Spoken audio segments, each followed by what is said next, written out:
this lesson, we're taking a look at the song I Want Your Love by CHIC.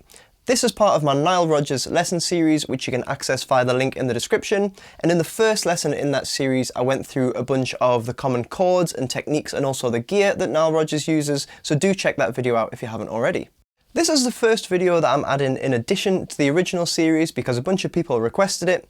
So for that reason, it's not in the medley that I played in that first video, but I thought I'd teach it anyway because it's got some cool parts and it's fun to jam along with, so let's dive in and take a look. So we'll start with that catchy chorus, we'll talk about the chord progression first, and then we'll move on to what's going on with the rhythm. Remember, all the chords are explained in more detail in the first lesson in the Nile Rodgers series, but we're starting with an A minor 7 chord, just rooted on the bottom string, so 5th fret root, normal A minor 7. We play that for a bar and a half, and then at the end of the second bar, we're moving to an E minor 7, rooted on the 7th fret on the A string.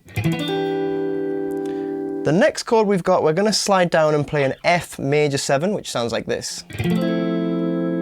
So this is using a C shape, so if you imagine playing a C caged shape, using the little finger as the root note on the note F on the 8th fret of the A string. If I do the full C shape and get the second finger in, you can see how if my second finger was a capo, my back 3 fingers would be making a C chord.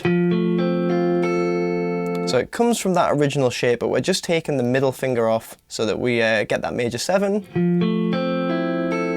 So when we're moving from the E minor 7 to the F major 7, we're starting E minor 7. We're just going to slide that shape down, take the second finger off, pop the little finger on instead. That's how you transition between those two chords.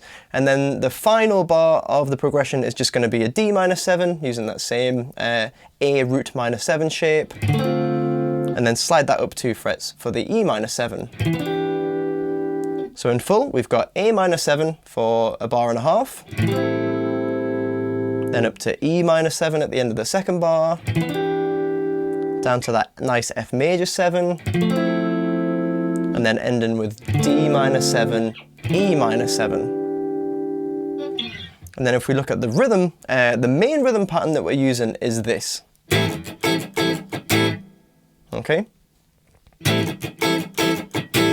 So to break it down, we're strumming all the 16th notes. It's a 2-beat or half bar pattern that repeats.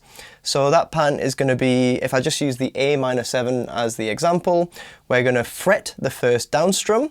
We're then going to do up, down, muted, so, and then the next up strum is going to be fretted, so that first beat we've got, then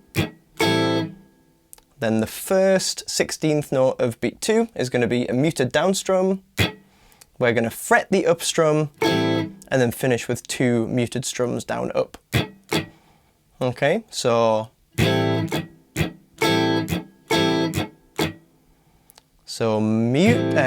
fret, mute, mute, fret, mute, fret, mute, mute. Or 1 E and a, 2 E and a. Or down, up, down, up, down, up, down, up. Whichever way of saying it makes you learn it best, just follow that through, maybe say it out loud as you're strumming it, and then as you speed it up, you'll hear the groove of the track start to come through.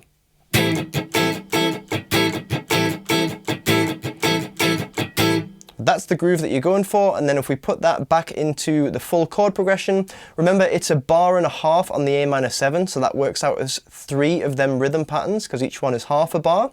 So 1, 2, 3, and then we just move the same pattern up to the E minor 7, but it's only once through the pattern because it's only a half bar. Then we've got a full bar on the F major 7, so twice of the pattern. And then the final bar is going to be half D minor 7, half E minor 7. So the whole thing, we've got A minor 7,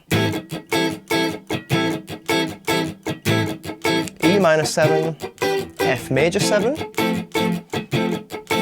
then D minor 7, E minor 7.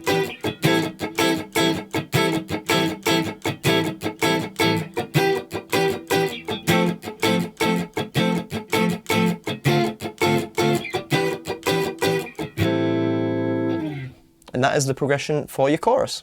Moving on to the verse now, and if you've got the chorus down, the verse is pretty simple. So all we're doing is we're staying on the static A minor 7 chord. There's no movement in harmony going on in the verse. And we're playing a similar sort of rhythm to what we had in the chorus, but it's kind of an extended version of the rhythm where it lasts a whole bar rather than just half a bar. So we're on that A minor 7, still rooted on the bottom string. And we're going to start with the same half bar rhythm that we had in the chorus. So, and then we're up to beat 3, and all we're going to do is the fretted down strum on beat 3, and then the remaining 16th notes for the rest of beats 3 and 4 are all muted. So, okay, so we've got the rhythm from the chorus, then that down strum, and then just mutes for the rest. So we've got 1 E and a 2 E and a 3 E and a 4 E and a 1 E and a 2 E and a 3 E and a 4 E and a. And again, when you get that sped up, you get the character of the song.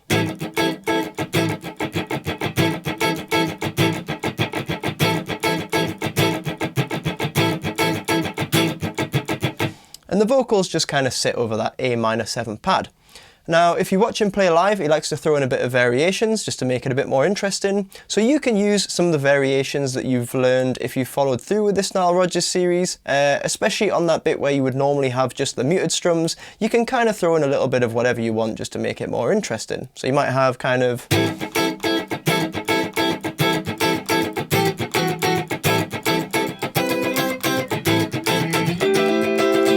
You know, these are all things that we've touched on during this series, so have a watch of some of the other videos and see what you would like to throw into your own version of the song, but that is how you play the verse. Now, the only other remaining section of the song that is significantly different is the instrumental, and for this section we're going to keep the same harmonic progression as the chorus. So if you remember, we had the A minor 7, E minor 7, F major 7, and then the D minor 7 and the E minor 7 at the end. All of that stuff stays the same, and the rhythm is very similar also, but rather than that original chorus rhythm of... Instead of that, we're going to do fretted strums on all the 16ths in the first beat. So it's going to be 1 E and a 2 E and a. Second beat stays the same. So down, up, down, up, down, up, down, up. And then when you speed it up and put it in with the chords,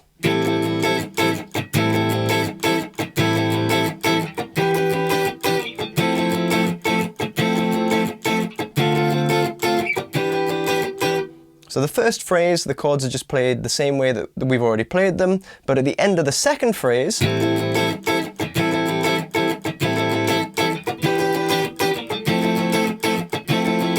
we're now going to add the little finger on the top string during the D minor 7 and the E minor 7. Now this doesn't change the type of chord because we're just adding an extra 7th on top, but it just gives it a slightly brighter voicing. So at the end of the second phrase, you'll hear this sound.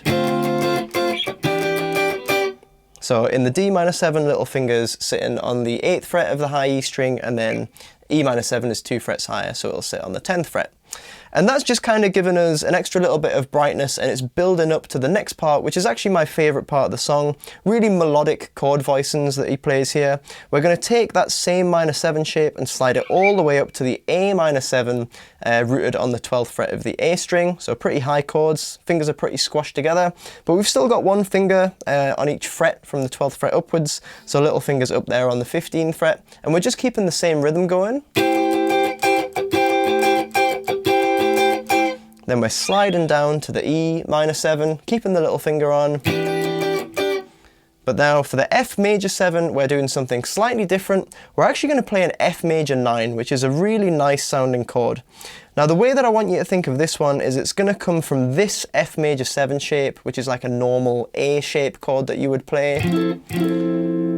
So normal F major 7 rooted on the 8th fret of the A string, but we're going to take the little finger and shift it up to the 12th fret of the high E string, which is obviously an E note. So once again, it's just doubling the 7th, just this time it's a major 7th. And essentially what's going on there is the bar that the first finger is doing on the B string is adding the 9th. Okay, so we've got the normal sort of F major 7 shape, but then when we take the little finger off, The note on the B becomes the 9th, and then we've got an extra 7th on top, and that gives us this chord, which we call F major 9. Now when we're moving from the E minor 7 to the F major 9, all you want to think about is sliding the hand up 1 fret, second finger moves onto the G string rather than the B, and little finger is staying on the top string but sliding up to that 12th fret. So we're going from this chord to this one. So just a little bit of coordination going on with the 2nd and 4th fingers, but it becomes quite a simple change once you've done it a few times. And then following that, we're down to the D minor 7 with the little finger, and then the E minor 7 with the little finger. And then we start that same kind of high melodic progression again from the A minor 7 up here. So if we put all that together, we've got the high A minor 7, slide it down to the E minor 7, up to that F major 9, and then slide down to the D minor 7. Remember, second finger's got to move back onto the B string here, and then finish with the E minor 7. If I string all that together in one go,